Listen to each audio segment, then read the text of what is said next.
की आबादी वाला हमारा भारत दुनिया का दूसरा सबसे बड़ा जनसंख्या वाला देश है। इस बड़ी आबादी का एक बड़ा हिस्सा असंगठित क्षेत्र में दिन रात मेहनत करता है। इनकी संख्या 38 करोड़ से भी अधिक है।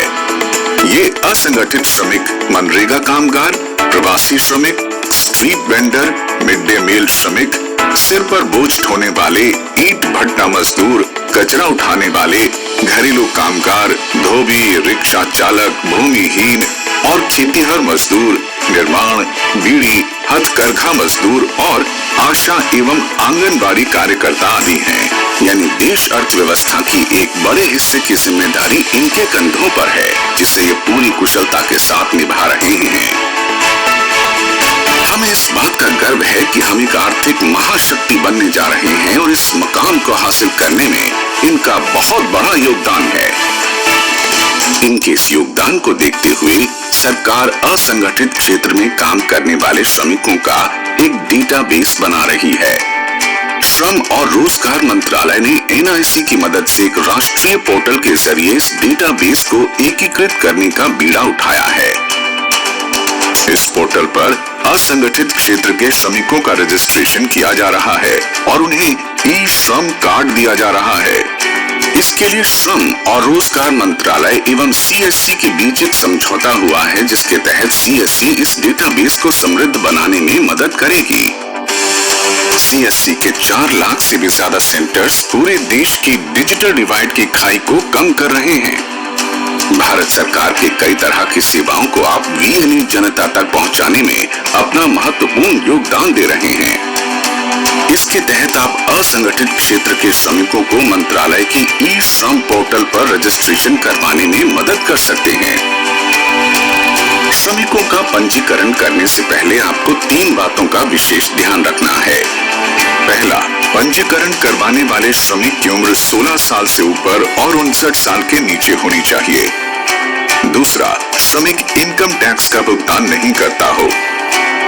और तीसरा, श्रमिक EPFO और ESIC के सदस्य न हों।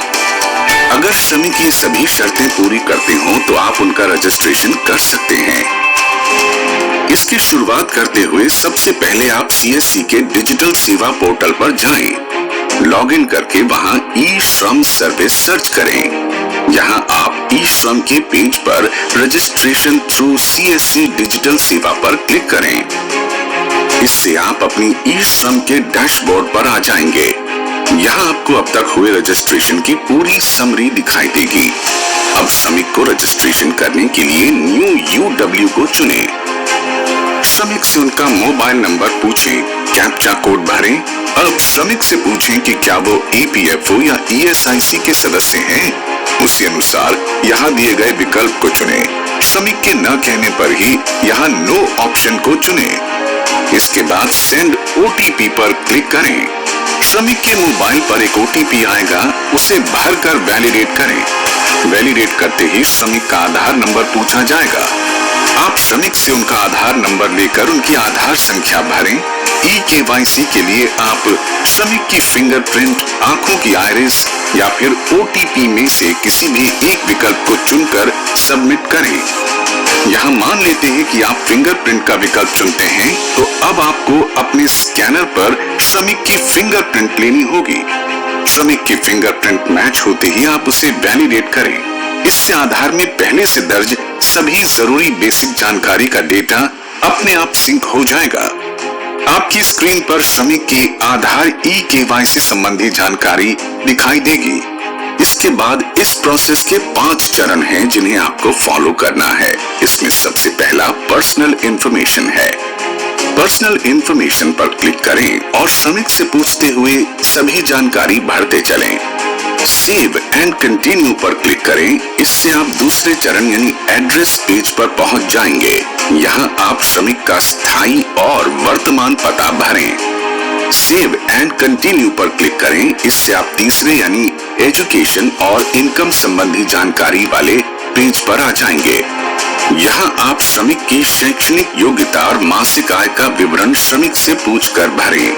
यहाँ आपको श्रमिक की शैक्षणिक सर्टिफिकेट और इनकम सर्टिफिकेट लगाना जरूरी नहीं है। सेव एंड कंटिन्यू पर क्लिक करें। अब आप चौथे चरण यानी ऑक्यूपेशन मतलब श्रमिक के पेशा और स्किल वाले पेज पर आ जाएंगे। यहाँ श्रमिक का पेशा और उनकी वार्षिक अनुभव की जानकारी उनसे पूछकर भरें और सेव एंड कंटिन्यू पर क्लिक करें। अब आपके सामने पांचवा और अंतिम स्टेप बैंक अकाउंट डिटेल्स आ जाएगा। इसमें ये पोर्टल श्रमिक के उस बैंक अकाउंट को अपने आप ऑनलाइन वेरीफाई कर लेगा जिससे श्रमिक का आधार नंबर जुड़ा हुआ है। इसका मतलब अगर श्रमिक के आधार के साथ बैंक अकाउंट जुड़ा हुआ है तो आपको उनसे बैंक अकाउंट विवरण लेने की आवश्यकता नहीं है। यहाँ सेव और कंटिन्यू पर क्लिक करते ही आपको ये पोर्टल प्रीव्यू प्रोफाइल या सेल्फ डिक्लेरेशन के अंतिम पड़ाव पर ले जाएगा। यहाँ अब तक भरी गई सभी जानकारी आपको एक ही पेज पर दिखाई देगी जिसे आप एक अंतिम बार देख सकते हैं। फाइनल सबमिट करने से ठीक पहले आपको श्रमिक से अंतिम सहमति लेनी है, जिसका मतलब ये होगा कि श्रमिक द्वारा दी जा रही सभी जानकारियां और विवरण सही हैं। अगर ये सभी जानकारी सही है तो आप फाइनल सबमिट पर क्लिक करें। इसे करते ही श्रमिक के मोबाइल पर एक OTP आएगा। आप श्रमिक से इस OTP को लेकर भरें। इसका मतलब श्रमिक ने इस पूरी प्रक्रिया के लिए अपनी सहमति स्वयं दी है। सबमिट करते ही स्क्रीन पर असंगठित श्रमिक का ई-श्रम कार्ड चमक उठेगा।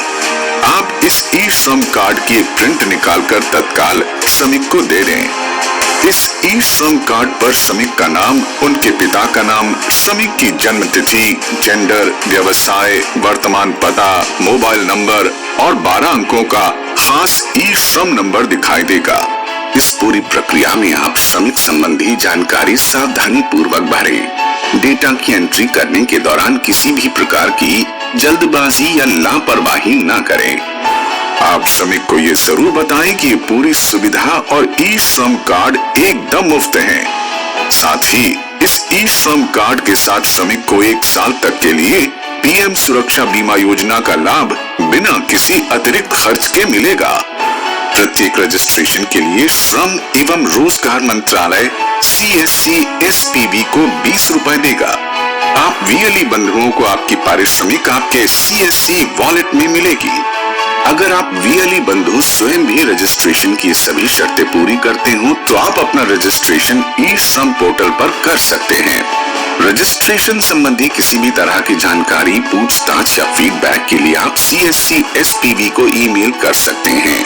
CSC SPV की ईमेल ID है ishram@digmail.in। आइए CSC के हम सभी VLE बंधु इस महत्वपूर्ण कार्य से जुड़ें और ज्यादा से ज्यादा संख्या में श्रमिकों का रजिस्ट्रेशन करके इस डेटाबेस को समृद्ध करें। पात्र श्रमिकों के हितों की रक्षा करने के लिए श्रम एवं रोजगार मंत्रालय की मदद करें।